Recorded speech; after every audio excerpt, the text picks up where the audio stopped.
Shalom teman-teman semua, halo, apa kabarnya? Kita ketemu lagi di sharing online GoTNT. Oke, sebelumnya aku mau ucapin juga selamat tahun baru buat kita semua di tahun 2021 ini. Ya apapun yang terjadi di tahun 2020 kemarin, ya lockdown lah, ada virus, terus kita juga harus stay di rumah, nggak bisa sekolah, ketemu teman-teman. Ya apapun itu kita berdoa di tahun 2021 semuanya bisa diselesaikan. Amin, amin ya. Oke, kita langsung mulai aja.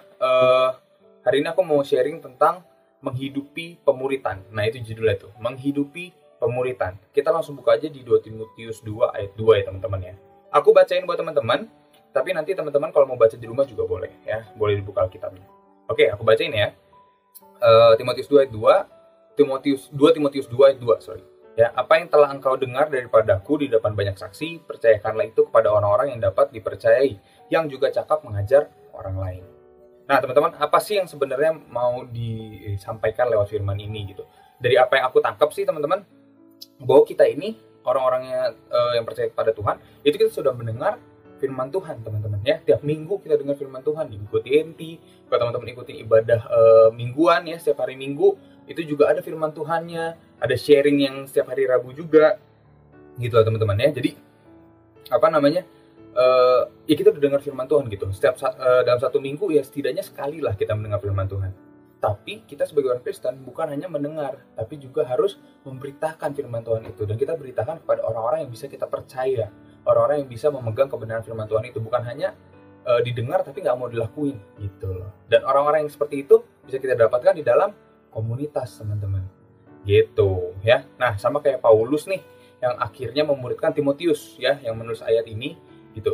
Dia kan muridnya Paulus gitu ya. Timotius itu muridnya Paulus gitu, teman-teman. Nah, kenapa sih Timotius bisa menuliskan firman Tuhan? Ya karena dia belajar dari Paulus gitu loh. Ya, Paulus memuridkan Timotius, dia mengajarkan kebenaran firman Tuhan sehingga akhirnya Timotius juga mengalami kebenaran firman Tuhan itu, teman-teman. Ya, sama seperti itu kita sebagai orang Kristen, kita juga harus melakukan pemuritan gitu. Karena pemuritan ini itu akan sangat berdampak dalam komunitas kita, teman-teman. Teman-teman punya komsel kan? Nah, disitulah kita harus mulai melakukan pemuritan. Harus dimuridkan dan harus memuridkan. Gitu ya. Apa sih hubungannya komsel atau oikos ya namanya ya? Komsel atau oikos dengan pemuritan? Gini, saat kita hidup dalam komunitas, kita hidup dalam oikos kita, ya kita dijaga secara rohani, teman-teman. Ya, secara rohani ya gitu. Dengan dijaga secara rohani melalui pemimpin kita ataupun teman-teman seiman kita, akhirnya kita jadi dimuridkan secara rohani, teman-teman. Akhirnya roh kita tumbuh gitu karena mendapatkan firman Tuhan gitu, teman-teman ya.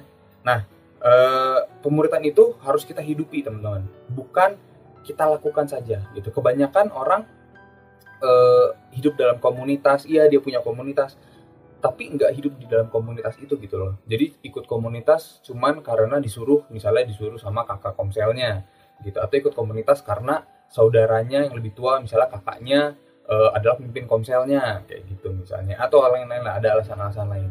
Nah, itu salah, teman-teman. Ya, saat kita berada dalam komunitas, artinya kita harus menghidupkan firman Tuhan itu dalam hidup kita maupun menjadikan teladan untuk orang lain. Gitu ya. Komunitas atau pemuritan ini sendiri itu adalah jantung daripada kehidupan orang-orang Kristen. Gitu ya, teman-teman ya. Seperti yang kita tahu, Tuhan Yesus aja dia punya 12 murid, teman-teman. Ya, dia hidup dalam komunitas. Dan dari 12 murid itu mereka memuridkan lagi, ya kan? Si 12 murid itu memuridkan lagi, terus muridnya memuridkan lagi, dan terus sampai akhirnya kita mengenal Tuhan sebagai Tuhan dan Juru Selamat. Kenapa bisa begitu? Karena ada pemuritan. Karena ada nilai-nilai yang diturunkan gitu, teman-teman. Ya, karena ada orang di atas kita yang mengajarkan kita tentang kebenaran firman Tuhan, dan dia menghidupi itu gitu. Sehingga akhirnya kita pun menerima itu dalam hidup kita. Dan itu nggak boleh berhenti hanya di kita aja, teman-teman.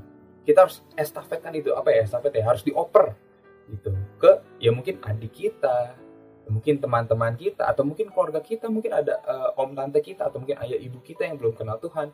Kita harus operkan itu gitu loh. Kita harus kenalkan mereka akan kebenaran firman Tuhan gitu ya. Itulah fungsinya kenapa kita itu harus menghidupi pemuritan itu sendiri gitu loh, teman-teman. Dan lebih enak menghidupi pemuritan itu di komunitas, di satu kelompok, satu oikos yang semuanya itu percayakan kebenaran firman Tuhan. Kenapa? Karena saat kita hidup di dalam komunitas yang sama, maka kita akan bertumbuh dengan nilai-nilai yang sama. Gitu loh teman-teman. Ya, jadi ada yang menjaga. Gitu. Jadi jangan pernah takut. Hei, orang Kristen itu bisa jatuh, teman-teman. Tapi orang Kristen itu nggak boleh tinggal di dalam dosa.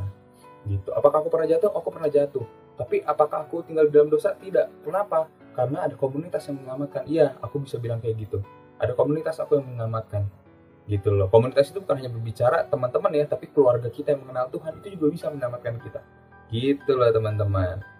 Ya, jadi pemuridan itu harus dijalanin gitu loh. Nggak boleh berhenti. Kita harus terus oper dan oper terus ke orang-orang yang kita sayang. Gitu. Orang-orang yang kita percaya mereka bisa menerima keselamatan itu sama seperti kita. Gitu teman-teman ya. Jadi intinya adalah tahun 2021 ini aku mau ajak teman-teman semua ya. Kita udah punya komsel nih, kita udah punya oikos. Yuk jangan cuma datang ke oikos karena diajak sama kakaknya. Yuk jangan cuma datang ke oikos karena terpaksa, karena nggak enak sama kakaknya. Tapi kita datang ke komsel, kita datang ke oikos karena emang kita mau menghidupi firman Tuhan dalam hidup kita. Oke? Bisa semuanya ya? Oke? Yaudah itu aja yang mau aku sharing. Terima kasih semuanya. Sekali lagi semangat, apapun yang terjadi di tahun ini dan tahun kemarin, itu tidak akan mengubah kehidupan kita. Sebab hidup kita di tangan Tuhan. Oke? Jaga kesehatan semuanya. God bless. Bye-bye.